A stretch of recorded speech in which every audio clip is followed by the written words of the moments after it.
আচ্ছা, তো এখানে হলো আমাদের একটা দুইটা টাইপের কোষ বিভব থাকবে। হ্যাঁ, একটা হলো প্রমাণ কোষ বিভব, প্রমাণ বা আদর্শ কোষ বিভব।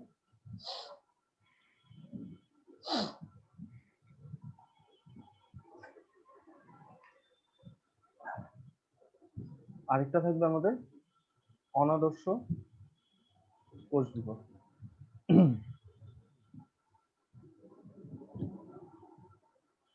এই দুইটা টাইপ। সো আদর্শ কোষ বিভব কোনগুলা আর অনাদর্শ কোষ বিভব কোনগুলা, এটা আমাদের একটু জানলেই চলবে, আর কিছু না, খুব একটা কঠিন কিছুই না। আদর্শ কোষ বিভব হওয়ার জন্য তিনটা ক্রাইটেরিয়া রাখবে। একটা হলো এটার ঘনমাত্রা, ঘনমাত্রা অলওয়েজ হবে 1 মোলার। 1 মোলার মানে কি? 1 মোল পার লিটার। ঠিক আছে? আচ্ছা, দেন ঘনমাত্রা, তাপমাত্রা হইতে হবে সবসময় কত ডিগ্রি মনে আছে? 25 ডিগ্রি সেলসিয়াস বা 298 কেলভিন। কেলভিন। আর লাস্টে যেটা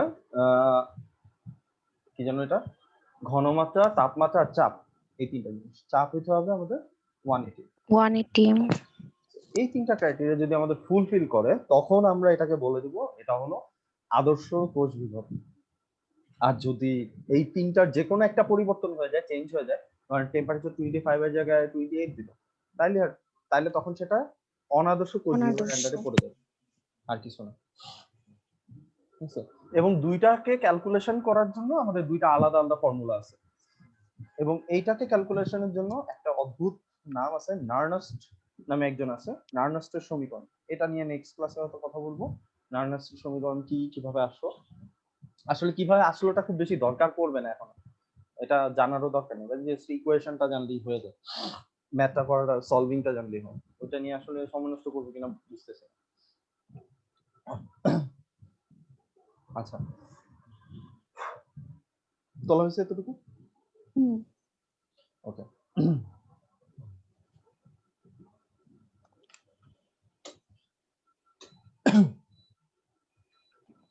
আচ্ছা,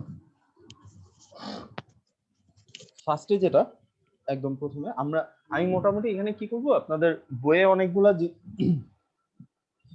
যত মানে কয়েকটা বইয়ে কয়েকভাবে লেখা, এবং দেখা যায় কি ভর্তি পরীক্ষা বা ওগুলোতে এগুলা একটু চেঞ্জ করে দেয়। তো আমি সবগুলোকে অ্যাকুমুলেট করে একসাথে দিছি। তো এটা যদি দেখেন মোটামুটি আইডিয়া হয়ে যাবে, আমি বুঝাই দিতেছি। সো এখানে খেয়াল করেন, আমরা তো নরমালি অ্যানোড আর ক্যাথোড এই দুটো জিনিস সবসময় থাকে। লেফট সাইডে কোনটা থাকে? অ্যানোড। অ্যানোডে কি ঘটে? জারণ ঘটে। ক্যাথোডে ঘটে বিজারণ। এই দুটো। আচ্ছা, আর এটা লিখতে হয় আমাদের লেফটে, এটা লিখতে হয় রাইটে।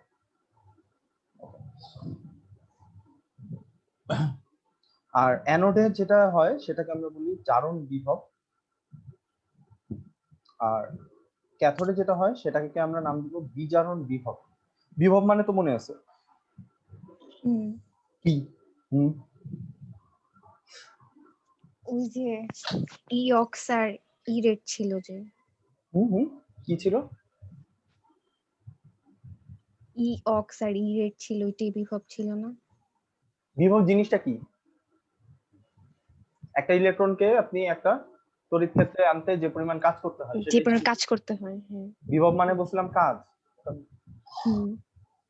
আচ্ছা, এখন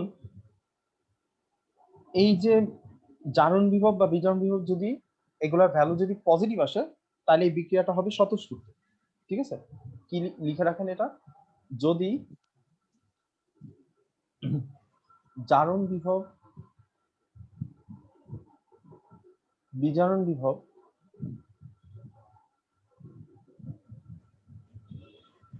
পজিটিভ হয়, তবে সেটা স্বতঃস্ফূর্ত বিক্রিয়া। ঠিক আছে? আর যদি জারণ বিজারণ বিভব এগুলা নেগেটিভ হয়, তবে সেটা অস্বতঃস্ফূর্ত। স্বতঃস্ফূর্ত আর অস্বতঃস্ফূর্ত মনে হয় বুঝেন, স্পন্টেনিয়াস বলা হয় এগুলো। আবার ভর্তি পরীক্ষায় স্বতঃস্ফূর্ত লেখে না, ওখানে লেখা রাখে স্পন্টেনিয়াস, স্পন্টেনিয়াস রিঅ্যাকশন মানে অটোমেটিক্যালি ঘটবে, ঠিক আছে। আর যেগুলোতে মাইনাস ওগুলা ওই রিঅ্যাকশন গুলো অটোমেটিক্যালি ঘটবে না, ওগুলোর জন্য আপনাকে স্পেশাল ব্যাটারি ট্যাটারি কিছু একটা ইউজ করে ওই রিঅ্যাকশনটা আপনাকে ঘটাইতে হবে, নাহলে হবে না। বুঝতে পারছেন?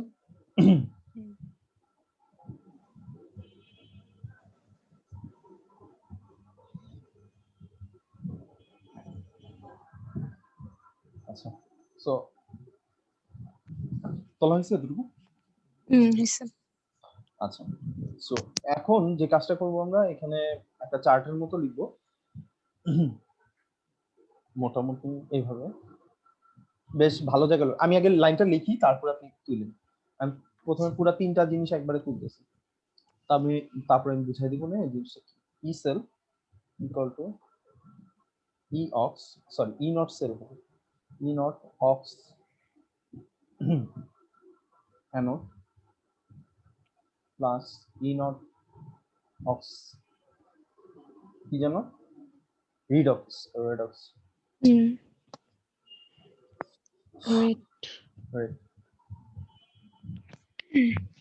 এটা হবে কোথায়, ক্যাথোডে, cathode equal to E left plus E naught left plus E naught right, ঠিক আছে। এরকম করে তিনটা লাইন লিখবো। এখন এই লাইনটা দিয়ে আসলে কি বুঝাইতেছি, ঠিক আছে, এটা দিয়ে কি বোঝানো হইতেছে যে অক্সিডেশন স্টেটটা লিখবো, মানে অক্সিডেশনের জন্য যে ভোল্ট লাগবে ওই ভোল্টের ভ্যালুটা লিখতে হবে। আর এখানে হলো রেডক্স হওয়ার জন্য বা বিজারণ হওয়ার জন্য যে ভোল্টেজটা লাগবে ওই ভোল্টেজ বা তড়িৎচালক বল যেটা লাগবে, ভোল্টেজ তো না আসলে তড়িৎচালক বল বলা হয়, তড়িৎচালক বল বলবো এটাকে, ভোল্টেজ ইএমএফ, ইলেকট্রোমোটিভ ফোর্স, ওইটাকে সংক্ষেপে রূপ ই দিয়ে রিপ্রেজেন্ট করা হচ্ছে। আচ্ছা, তারপরে আবার এইভাবেও লেখা হয় E naught cell equal to E naught ox anode plus sorry minus E naught ox cathode equal to E naught left minus E naught right. এদের উপর একটু তুলেন।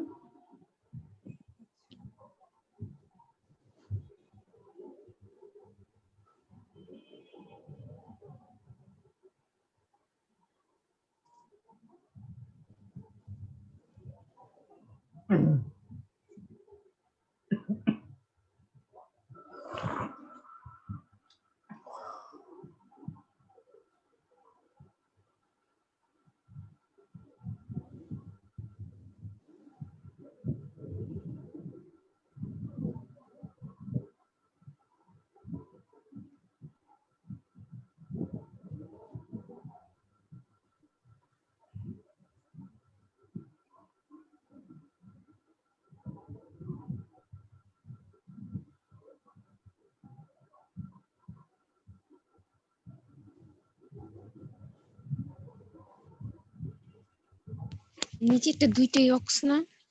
হ্যাঁ, দুইটাই অক্স।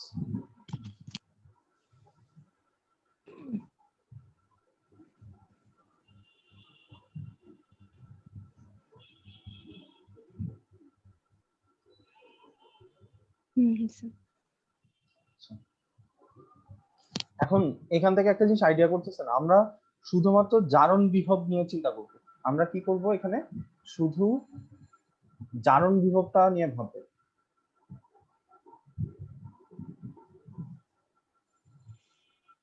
কোন জায়গায় ভাবতেছি জারণ বিভব, এই যে এই রিঅ্যাকশনটা, মানে এখানে যে লাইনটা লিখছি আমরা, যে এখানে শুধুমাত্র জারণ বিভবের কথাটাই বলা হয়েছে, অক্সিডেশন, ঠিক আছে। এখন এখানে কেন নেগেটিভ সাইনটা হলো, কারণ নরমালি হলো স্ট্যান্ডার্ড হলো এটা যে E naught cell equal to E naught oxidation plus E naught reduction, এটা অ্যানোড এটা ক্যাথোড বলবে। কিন্তু এখানে খেয়াল করেন ক্যাথোডে অক্সিডেশন লিখছি, ক্যাথোডে কি অক্সিডেশন হয়, ঠিক আছে, ক্যাথোডে যেহেতু অক্সিডেশন হয় না, তো এই জন্য আমরা এখানে মাইনাস দিছি। তো এটা ভুল কিছু না, কারণ এটা আসলে রিভার্স প্রসেস বুঝাইতেছে। এই জন্য আমরা এখানে আমরা শুধুমাত্র জারণ বিভব লেখার জন্য অক্সিডেশনটা হইতেছে ক্যাথোডে, কিন্তু এটা তো হয় না। সো এই জন্য আমরা এখানে নেগেটিভ সাইন দিব। সো সেম ঘটনা ঘটতে পারে রেডক্সের ক্ষেত্রে। আমরা যদি এরকম করে লিখি যে E naught redox cathode minus E naught redox anode. খেয়াল করছেন এখানে অ্যানোডে কি কখনো জারণ হয়, মানে বিজারণ হয়? বিজারণ তো হয় না। সো না। যেহেতু বিজারণ হয় না, এই জন্য আমরা কি করব, এখানে নেগেটিভ সাইনটা দিব।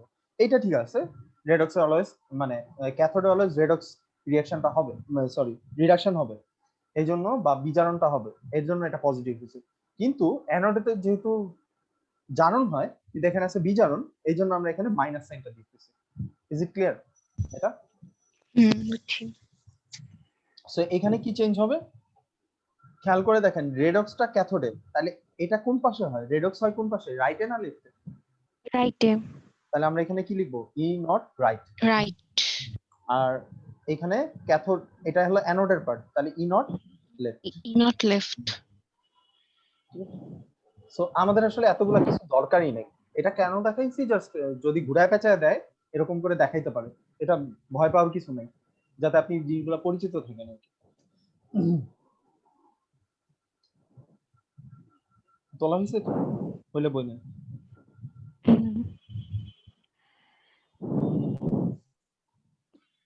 হয়েছে।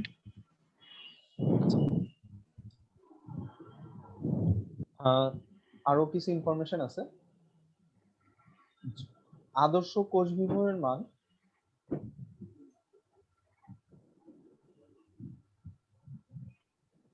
দুই ধরনের আসতে পারে। কি কি? ই নট সেল, মানে আদর্শ কোষ বিভব বলতে ই নট সেল বোঝানো হইতেছে, এটা আইদার জিরোর চেয়ে বড়, মানে কি পজিটিভ ভ্যালু আসতেছে, জিরোর চেয়ে বড় দিয়ে আমি কি বুঝবো? যদি পজিটিভ হয় পজিটিভ। তখন আমি বুঝবো এটা কি ধরনের বিক্রিয়া, উপরে লিখছিলাম এটা হলো স্বতঃস্ফূর্ত বিক্রিয়া হবে। ঠিক আছে, তাহলে এটা দিয়ে স্বতঃস্ফূর্ত বিক্রিয়া যদি হয়, তখন এটা দিয়ে আপনি ব্যাটারি বা কোষ তৈরি করতে পারবেন। কি বলছি কথাটা বুঝছেন? যদি কোনো রিঅ্যাকশন স্বতঃস্ফূর্ত হয়, যেমন আমরা ড্যানিয়েল সেল বা গ্যালভানিক সেল, ওগুলাতে আমরা স্বতঃস্ফূর্ত বিক্রিয়া দেখি, এবং ড্যানিয়েল সেল বা গ্যালভানিক সেল এই জন্য কিন্তু সবচেয়ে বেশি কোষ তৈরিতে ব্যবহার হয় বা ব্যাটারি তৈরিতে সবচেয়ে বেশি ইউজ হয়। কথাটা বুঝাইতে পারছি? আচ্ছা, যদি কোনো কারণে ইনট সেলের মানটা নেগেটিভ আসে, মানে লেস দেন 0 হয়, তার মানে এই ভ্যালুটা কেমন, নেগেটিভ। আর নেগেটিভ যদি হয়, তো এখান থেকে এটা স্বতঃস্ফূর্ত বিক্রিয়া না নয়, তাহলে এটা দিয়ে কোষ তৈরি করা যাবে না, মানে ব্যাটারি বানাইতে পারবে না।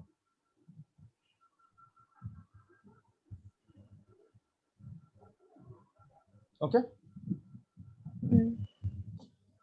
এগুলা লাগবে আপনি যখন ম্যাথ করে ফেলবেন, ম্যাথ করার পর ডিসিশন যাবে যে এটা দিয়ে ব্যাটারি তৈরি মানে কোশ্চেনটা থাকবে এরকম যে এটা দিয়ে ব্যাটারি তৈরি করা সম্ভব নাকি সম্ভব না এই কোর্স দিয়ে। ঠিক আছে, তখন আপনার যদি রেজাল্ট ধরেন আসলো +2.4, তখন আপনি বলবেন যে হ্যাঁ এটা একটা স্বতঃস্ফূর্ত বিক্রিয়া, সো এটা দিয়ে কোষ তৈরি করা সম্ভব। তারপরে যদি আসে -2.4, ইনট সেলের ভ্যালু আসলো -2.4, তখন আপনি বলবেন কি এটা কোনো স্বতঃস্ফূর্ত বিক্রিয়া না, কারণ এটা নেগেটিভ মান আসছে, সো এটা দিয়ে কোষ তৈরি করা যাবে না, কিন্তু এটা দিয়ে আমরা কোষ তৈরি করতে পারবো। ধরতে পারছেন ব্যাপারটা কি বলতে চাইতেছি? আমার ম্যাথ করলে আর একটু ক্লিয়ার হবে, আপাতত জাস্ট থিওরি বুঝাই না, থিওরির জন্য যা যা লাগবে। সো এটা দিয়ে দুইটা ম্যাথ করি, তারপরে আমি অনাদর্শ কোষটা বুঝাবো। দুইটা মিলায় ফেললে পেছনে পাওয়া যাবে।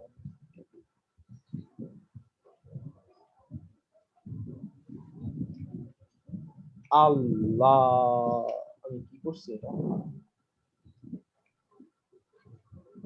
আচ্ছা ঠিক আছে, যেটা হয়েছে নেক্সট দিন ফ্যারাডের দ্বিতীয় সূত্র পড়াইতে হবে, ভুলে গেছিলাম ফ্যারাডের সেকেন্ড ল যে পড়াই নাই, আমার এখন মনে পড়ছে।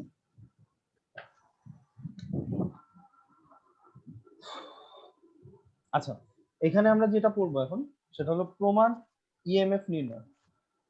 প্রমাণ ইএমএফ বা কোষ বিভব নির্ণয়। এটা আমরা তো এই টপিকটা পড়লাম, জাস্ট কি কি লাগবে না লাগবে। এখন আমরা এটার ম্যাথ করব, ঠিক আছে?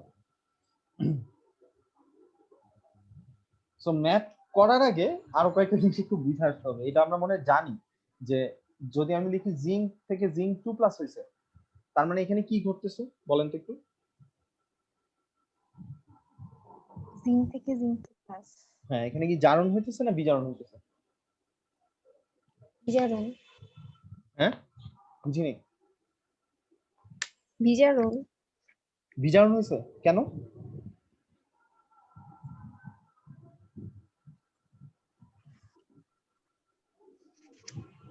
জিঙ্ক থেকে জিঙ্ক 2+ কিভাবে হইতে পারে বলেন তো একটু বুঝায়। সলিড ছিল ফার্স্টে, পর অ্যাকুয়াস। আচ্ছা, ওইটা ইস্যু না। জিঙ্ক থেকে জিঙ্ক 2+ কেন হয়, মানে কিভাবে হইতে পারে সেটা আগে বলেন।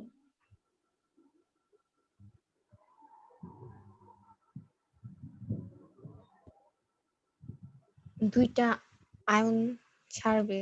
আয়ন না, ইলেকট্রন। দুইটা ইলেকট্রন ইলেকট্রন। ছেড়ে দিবে। কে না, ছেড়ে দিবে? জারণ। তাহলে কি বললেন এটা ফার্স্টে? এটা জারণ, ঠিক আছে।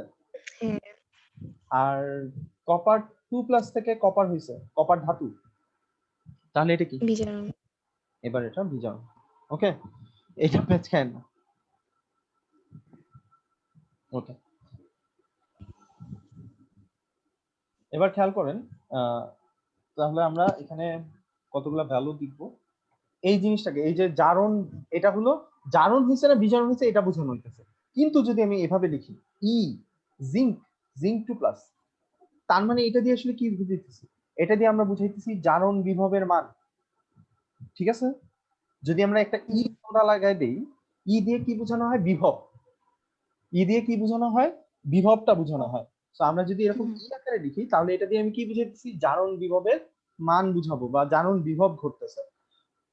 কথাটা কি ক্লিয়ার করতে পারছি? ওকে, সো এখন এখানে আমি এইভাবে লিখলাম ই জিঙ্ক, এখান থেকে কি হয়েছে? জিঙ্ক 2+, এবং এটার ভ্যালু হলো +0.76 ভোল্টেজ, ঠিক আছে। এটা হলো +0.76। তো এখান থেকে আমরা কি বুঝবো? এখানে যে জারণ বিভব হইতেছে, এই জারণ বিভবের মানটা কত? 0.76 ভোল্ট। ওকে, আচ্ছা দাঁড়ান তো একটু, ইনফরমেশন মিস করলো।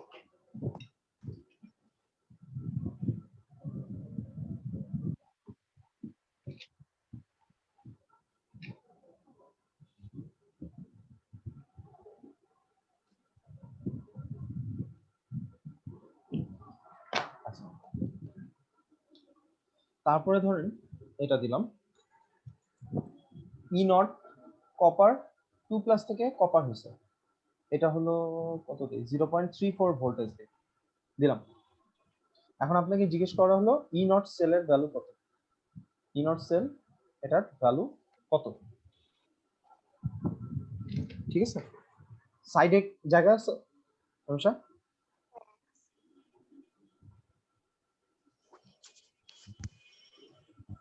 হ্যালো, হ্যাঁ, হ্যালো। হ্যাঁ বললাম সাইডে জায়গা আছে বা নিচে? হ্যাঁ, জায়গা আছে। আছে। বা যদি না থাকে নিচে এরকম দাগ দিয়ে আলাদা, খুব বেশি বড় অঙ্ক না, 1-2 লাইনের মতো জায়গা রাখলেই আপনার না, ঠিক আছে। ওকে। আর যদি সাইডে লিখতে চান লিখতে পারেন, এরকম একটা, আমি আগে শেষ করি তারপর আপনি বুঝতে পারবেন যে কি কি লিখতে হবে। ধরেন ই নট এল আই, আমি জাস্ট এটা কতগুলো এক্সাম্পল দিতেছি, বাট এই এক্সাম্পল গুলো খুব দরকার। এটা বুঝলে আপনি পুরাটা বুঝে যাবেন, এটা কঠিন কিছু না। সোডিয়াম প্লাস থেকে সোডিয়াম লেখেন না কিন্তু, আমি এখনো শেষ করিনি। Mg2+ থেকে Mg, উপরে হবে বিজারণ বিভব, এখানে হবে জারণ বিভব।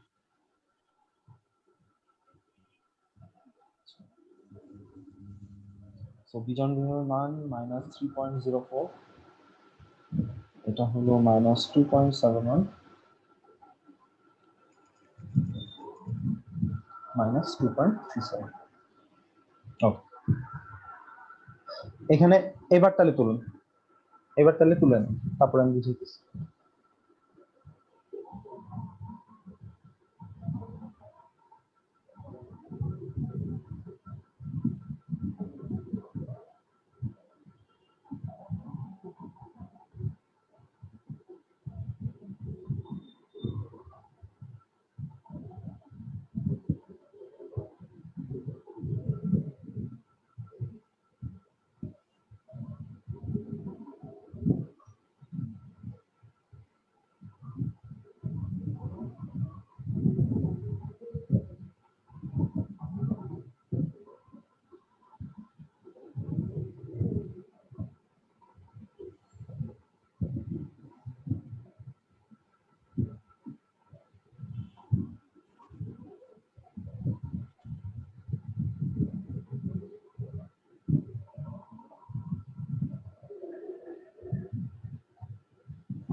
হয়েছে।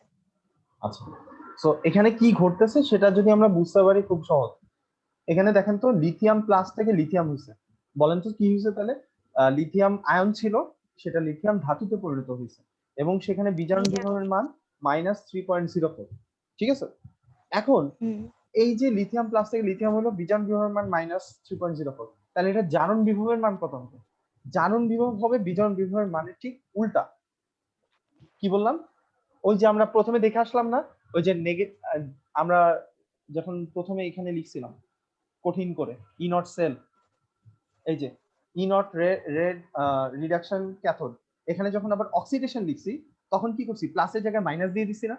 কেন দিলাম? হ্যাঁ। এখানে ঘটে ক্যাথোডে সবসময় রিডাকশন ঘটে, আর এখানে অক্সিডেশন ঘটে, ঘটতেছে কোথায়? ক্যাথোডে, এটা বলা আছে, এই জন্য আমরা নেগেটিভ সাইনটা দিছি। তো সেম ঘটনা ঘটবে এখানেও।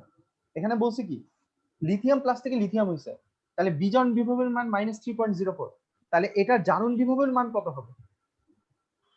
3.04। +3.04। ঠিক আছে, আচ্ছা, আর লিথিয়াম থেকে লিথিয়াম হওয়া কি বিজারণ না? এখানে সবগুলো কিন্তু বিজারণ। ঠিক আছে, এই জন্য আমরা বিজারণ বিভবের মানগুলো দিছি। তাহলে এখন বলেন তো সোডিয়াম প্লাস থেকে সোডিয়াম হয়েছে, তাহলে এটা বিজারণ ঘটছে, সো এটার বিজারণ বিভবের মান যদি -2.71 হয়, এটার জারণ বিভবের মান কত হবে? +2.7। +2.7। তারপরে ম্যাগনেসিয়াম 2 প্লাস থেকে ম্যাগনেসিয়াম হয়েছে, তার মানে মাইনাস ছিল, এটা হয়ে যাবে +2.37। বুঝতে পারছি? হুম। তো এখান থেকে আমরা দুইটা ডিসিশন নিব, এটাকে তুলে ফেলেন তারপরে বলতেছি। বলছি। তুলে ফেলছেন বাপরে। আচ্ছা, এখন এখানে সবচেয়ে লোয়েস্ট ভ্যালু কোনটা? লিথিয়াম না সোডিয়াম না ম্যাগনেসিয়াম বিজারণ বিভবে? ম্যাগনেসিয়াম। না না না, বিজারণে ক্লাস 1 এ লিথিয়াম। ভর্তি করায় দিই। বিজারণে বিজারণ বিজারণে বিভবের মান কোনটা কম সবচেয়ে? লিথিয়ামেরটা। লিথিয়ামেরটা, মাইনাস যেটা সবচেয়ে বেশি। তাহলে হুম। এখান থেকে একটা ডিসিশনে আসতে হবে। এটাও কোশ্চেন আসে যে এইখান থেকে বলেন যে শক্তিশালী বিজারক কোনটি? তাহলে আমরা লিখবো যে শক্তিশালী বিজারক হবে, শক্তিশালী বিজারক হবে সেটাই যার বিজারণ বিভবের মান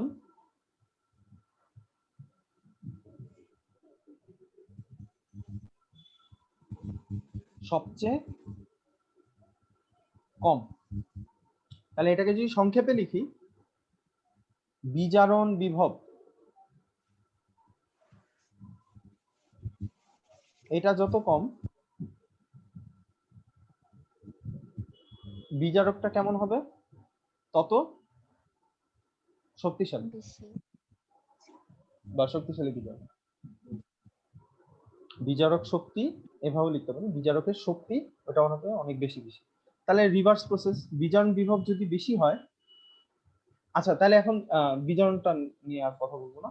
তাহলে এখন যদি আমি জারণের কথাটা বলতে চাই, আচ্ছা এখান থেকে আরেকটা জিনিস লিখে রাখি, এখানে লিথিয়ামটা হবে সবচেয়ে বেশি, সোডিয়ামটা তার চেয়ে কম, আর ম্যাগনেসিয়াম হবে সবচেয়ে কম,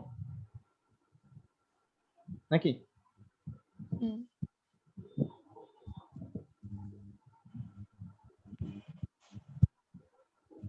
আচ্ছা, এবার আমরা যদি জারকের কথাটা বলতে চাই, তাহলে আমি কি বলতে পারি? জারণ বিভব যার সবচেয়ে কম সে কি তত শক্তিশালী জারক।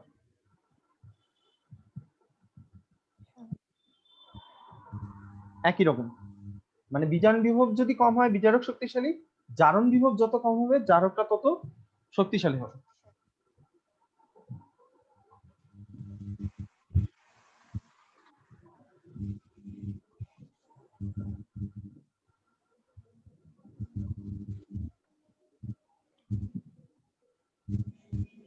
তাহলে বলেন তো এখানে কার জারণ বিভবের মান সবচেয়ে বেশি? লিথিয়াম সোডিয়াম ম্যাগনেসিয়ামের মধ্যে? ম্যাগনেসিয়াম। Magnesium, good. ম্যাগনেসিয়াম, তারপরে সোডিয়াম, তারপরে লিথিয়াম। উল্টা। উল্টা। আপনার কি কথা কেটে কেটে যাইতেছে? না। ওকে, আপনার এখান থেকে সাউন্ড আসতেছে, কারণ জিজ্ঞেস করলাম।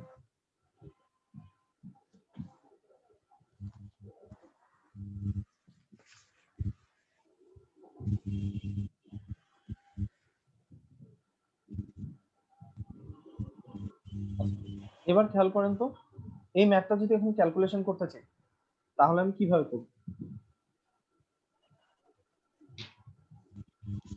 আমাদের ফর্মুলা ছিল ই নট সেল ইকুয়াল টু, ফার্স্টে কোনটা লিখতে হবে, অ্যানোড যে যেটা ঘটে, তারপরে কি লিখতে হবে, ক্যাথোডে যেটা ঘটে।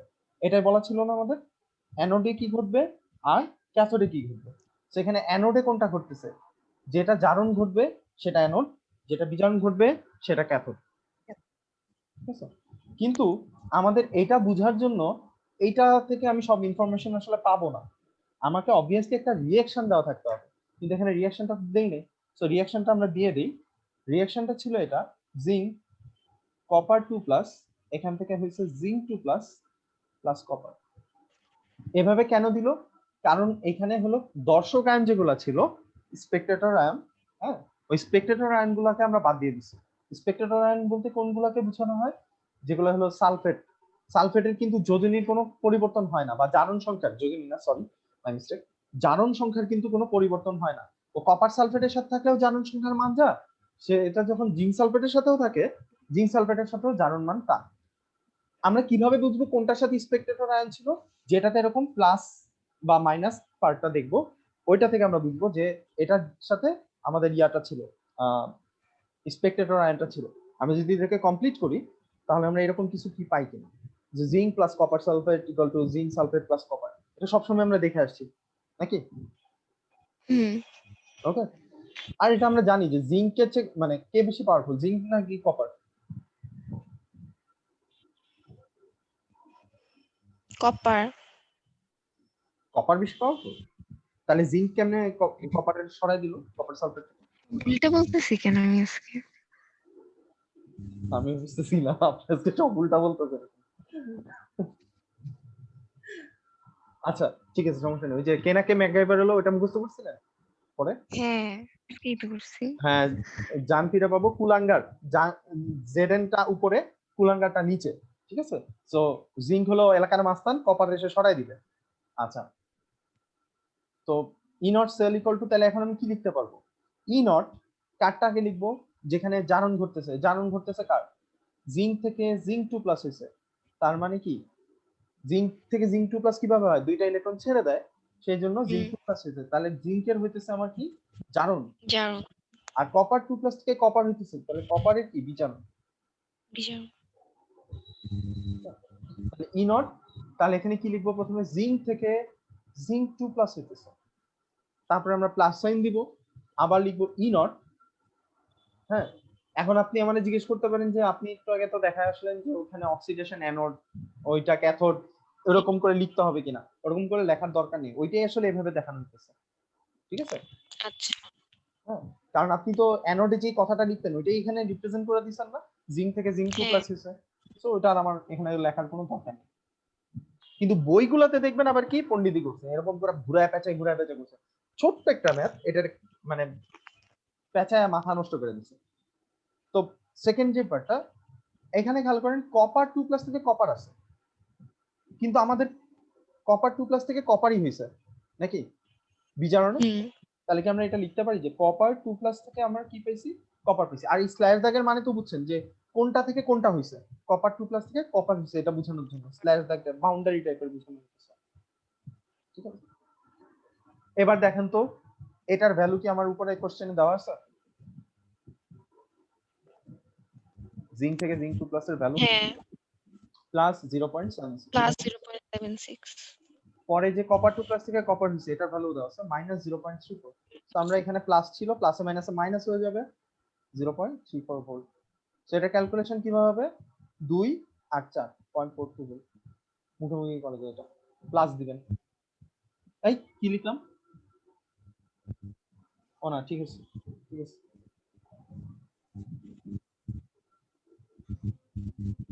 প্লাস 0.42। ম্যাথটা কি বুঝতে পারছি? হ্যাঁ। আচ্ছা, এবার আমি এটাকে একটু চেঞ্জ করে দেব, তোলা হয়েছে এতটুকু? হ্যালো, হ্যাঁ, হয়েছে। আচ্ছা, এবার এই ম্যাথটাকে আমরা যদি একটু বদলাই দিই, কই গেলি রে, কই গেলি, আচ্ছা, আমরা সেম ম্যাথ রাখবো, খালি একটা জিনিস করবো, বদলাবো কোথায়, এই যে দেখেন, এটা হলো 2 নম্বর কোশ্চেন। ই নট জিঙ্ক থেকে zinc 2 plus same value plus 0.76 voltage. E not copper থেকে কপার 2 প্লাস, এটার ভ্যালু হলো -0.34 ভোল্ট, এবং রিঅ্যাকশনটা সেই আগের মতো, জিঙ্ক প্লাস কপার 2 প্লাস, এখান থেকে জিঙ্ক 2 প্লাস আর কপার। এবার ইনট সেলের ভ্যালু কত হবে? এখন আর আপনার ওগুলা লেখারও কোনো দরকার নেই, আপনি যদি একটু বুদ্ধিমান হন, বুদ্ধিমতী হন, আপনি নিজে এখন আর ওই অত বড় কথা লেখার কোনো প্রয়োজন পড়বে না, ঠিক আছে? বাট তাও আমরা লিখি আপাতত বোঝার জন্য। আমাদের নর্মালি কি হয়তো, জিঙ্ক থেকে জিঙ্ক 2 প্লাস হইতেছে plus E not copper 2 plus থেকে কপার হইতেছে।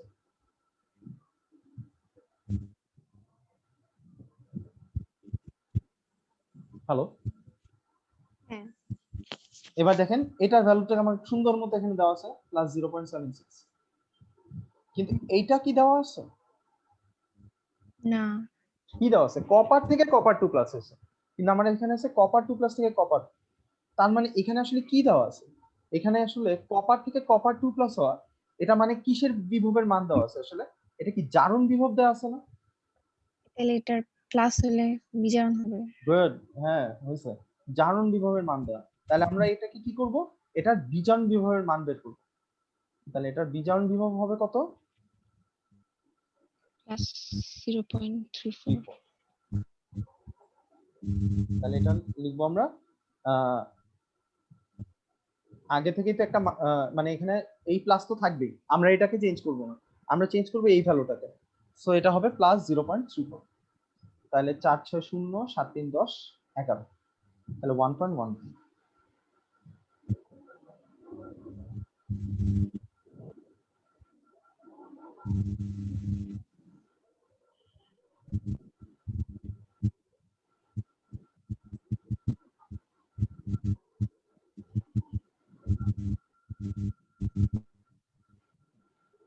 ম্যাথটা কি বুঝতে পারছি আমরা?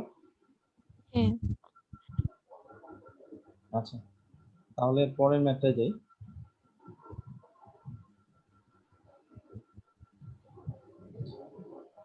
3 নাম্বার। এই ম্যাথটা হলো সোডিয়াম থেকে সোডিয়াম প্লাস হয়েছে +2.71 ভোল্টেজ, দেন ইলেকট্রন Fe থেকে Fe2 প্লাস, এখান থেকে আমরা পাবো +0.45 ভোল্ট। আচ্ছা, এবং এটা রিঅ্যাকশনটা দেওয়া আছে Fe plus 2Na plus Fe2 plus plus 2Na। So এটার ই নট সেলের ভ্যালু আপনাকে জানতে চাইছে।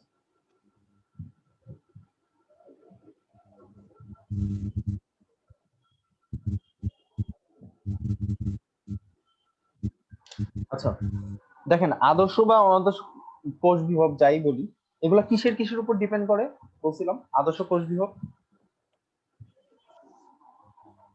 তাপমাত্রা, চাপ আর তাপমাত্রা, চাপ আর ঘনমাত্রা, তিনটা জিনিস। মোল সংখ্যার উপর নির্ভর করে এরকম কিছু কি বলছি? ঘনত্ব। বলি না। সো এখানে এই যে রিঅ্যাকশনে মোল সংখ্যাটা দেওয়া আছে 2 2, এই মোল সংখ্যাগুলো কি আমি কাউন্ট করব? না, মোল সংখ্যা হিসাব করব না, এটা যেন কনফিউজ না হয়। মোল সংখ্যা হিসাব করব না, একদম না, ক্রস। ঠিক আছে?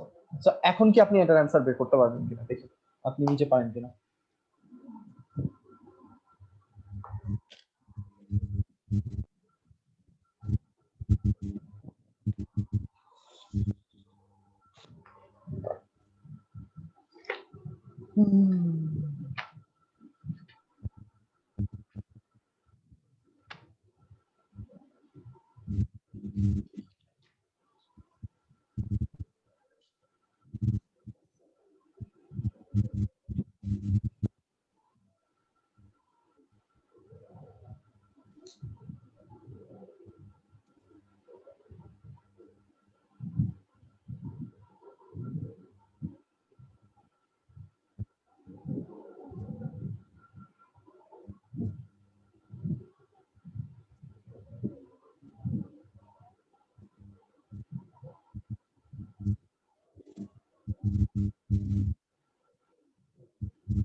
মাইনাস আসবে। হ্যাঁ মাইনাস আসবে। কত আসছে? মাইনাস 0.26। সাবাস হয়েছে। Good. তাহলে কি কঠিন কিছু এই ম্যাথ? একদম পানির মতো সহজ না? ঠিক আছে। আচ্ছা এবার আমরা খেয়াল করেন এখানে আচ্ছা আমি একটু পড়ি যেহেতু ভিডিও রেকর্ড করতেছি। ই সেল ইকুয়াল টু হবে ই নট, এখানে কি হয়েছে এফই থেকে এফই টু প্লাস হয়েছে, তাহলে এফই থেকে এফই টু প্লাস হওয়া মানে এটা কি জারণ হয়েছে অবভিয়াসলি।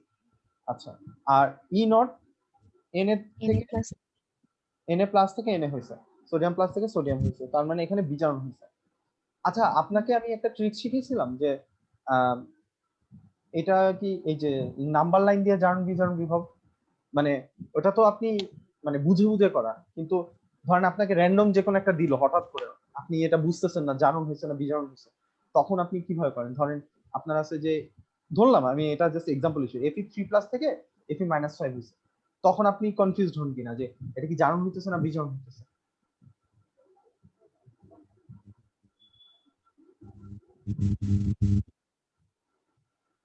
বিজারণ হবে। আচ্ছা বিজারণ হবে কেন? মানে সে আরো দুইটা ইলেকট্রন নিছে এই জন্য মাইনাস হয়েছে। আচ্ছা গুড, কিন্তু এটা এত চিন্তা করার কোনো দরকার নেই। খেয়াল করে দেখেন আপনি যদি একটা নাম্বার লাইনে বসান এফি মাইনাস থ্রি থেকে মাইনাস ফাইভ হয়েছে, তাহলে নাম্বার লাইনে বসালে মাইনাস থ্রি থেকে মাইনাস ফাইভ হয়েছে, তাহলে লেফটে চলে গেছে, লেফটে গেলে হয় বিজারণ নাম্বার লাইনের ক্ষেত্রে। নাম্বার লাইনে জিনিসটা উল্টা। হ্যাঁ আবার যদি আমি এই যে সোডিয়াম প্লাস থেকে সোডিয়াম হয়েছে, প্লাস ওয়ান ছিল, এখান থেকে কি হয়েছে সে জিরো হয়েছে, লেফট সাইডে শিফট করছে, তাহলে লেফটে গেলে কি হইতেছে বিজারণ ঘটতেছে। বুঝতে পারছেন? ভ্যালুটা যদি কমে যায়, ভ্যালু যদি কমে যায় আগের চেয়ে, তাহলে আপনি কি বুঝবেন এটা বিজারণ ঘটতেছে। কথাটা বুঝাইতে পারছি? বা এফি থেকে এফি টু প্লাস হয়েছে, জিরো থেকে কত হয়েছে প্লাস টু হয়েছে, তাহলে শিফট করছে কোন দিকে? ভ্যালুটা ডান দিকে শিফট করছে, তাহলে দেখেন ডান জারণ। ঠিক আছে, এটা কিন্তু আবার ওই যে আমরা কোষ প্রতিস্থাপনের মানে কোষ উপস্থাপনের সাথে মিলায়েন না, এটা আর কি মনে রাখার জন্য এভাবে, এটা ভুলে গেছে মানে এভাবে করলে আর কি কোনোদিনই আপনার প্যাচ লাগবে না, আপনি সারা জীবন মনে রাখতে পারবেন কোন পাশে জারণ হবে কোন পাশে বিজারণ হবে। ঠিক আছে, আপনি জাস্ট দেখে আপনি বলে দিতে পারবেন, আপনার ইলেকট্রন ক্যালকুলেশন করার কোনো দরকার পড়ে না। আচ্ছা এবার তাহলে এফি থেকে এফি টু প্লাস হয়েছে, এটার ভ্যালু আছে প্লাস 0.45, আর এখানে সোডিয়াম প্লাস থেকে সোডিয়াম, কিন্তু এখানে কি দিছে সোডিয়াম থেকে সোডিয়াম প্লাস, এখানে প্লাস ছিল, তাহলে এই ভ্যালুটা হয়ে যাবে মাইনাস 2.7, ক্যালকুলেশন করলে আমরা পাবো মাইনাস 2.26 ভোল্ট। ওকে আচ্ছা এবার খেয়াল করেন আমরা যে দুইটা ম্যাথ করলাম এই দুইটা ম্যাথের মধ্যে এই ম্যাথটার ভ্যালু আসছে প্লাস 1.1 ভোল্ট আর এটা ভ্যালু আসছে মাইনাস 2.26 ভোল্ট। এখান থেকে আমরা দুইটা ডিসিশন নিতে পারবো কিনা? আমরা বলছিলাম যে ই নট সেলের ভ্যালু যদি পজিটিভ আসে বা জিরোর চেয়ে বিগার হয়, তখন আমরা কি বলছিলাম ওই বিক্রিয়াটি কি ইয়েস, তাহলে আমরা বলবো এটাকে একটা স্বতঃস্ফূর্ত বিক্রিয়া। এটা আপনাকে যখন 9 10 এ পড়াইছিলাম তখন বলছিলাম এরকম একটা জিনিস আছে, আপনাদের একটা টপিক ছিল যে এটা স্বতঃস্ফূর্ত বিক্রিয়া কেমনে বুঝবো, আপনি মনে আসতেছে তো আপনি আজ করছিলেন কিনা তাও মনে নেই, যে কোনো একটা কারণে আসছিল কথাটা। আর এটা হবে নেগেটিভ, যেটা এটা হবে অস্বতঃস্ফূর্ত বিক্রিয়া। কি ব্যাপার আমি স্বতঃস্ফূর্ত বানান লিখতে পারতেছি না কেন? অস্বতঃস্ফূর্ত বিক্রিয়া। ঠিক আছে, তো আমাদের স্বতঃস্ফূর্ত অস্বতঃস্ফূর্ত সব মাথায় ঢুকছে, পারবো আমরা?